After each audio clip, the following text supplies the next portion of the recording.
ചാവുകടലിന് സമീപത്തുള്ള സോദോം മലനിരകളാണ് ഇത്. ഈ മലകൾ നിറയെ ഉപ്പുപാറകളാണ്. ഇത് ലോത്തിന്റെ ഭാര്യ എന്നറിയപ്പെടുന്ന ഉപ്പുകൽത്തൂണാണ്. അബ്രഹാമിന്റെ സഹോദരപുത്രൻ ലോത്തിനോട് പാപം നിറഞ്ഞ സോദോം ഗൊമേറ പ്രദേശം ഉപേക്ഷിച്ചു പോകുവാൻ ദൈവം ആവശ്യപ്പെട്ടു. ലോത്ത് കുടുംബസമേതം അവിടം വിട്ടുകഴിഞ്ഞപ്പോൾ ദൈവം ആകാശത്തുനിന്ന് അഗ്നിയും ഗന്ധകവും വർഷിച്ച് ആ പ്രദേശം മുഴുവൻ നശിപ്പിച്ചു.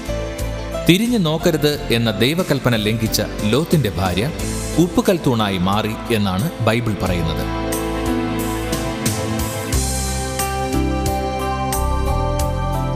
ചാവുകടലിൽ നിന്ന് ഏതാണ്ട് 6 കിലോമീറ്റർ അകലെയുള്ള ഈ മലമുകളിലാണ് ഖുമ്രാൻ ഗുഹകൾ സ്ഥിതി ചെയ്യുന്നത്. 1947 ഈ ഗുഹകളിൽ നിന്ന് വിശുദ്ധ ഗ്രന്ഥത്തിന്റെ ഗ്രീക്ക്, അരമായ, ഹീബ്രു ഭാഷകളിൽ എഴുതിയ പഴയ നിയമഭാഗങ്ങൾ കണ്ടെടുത്തു.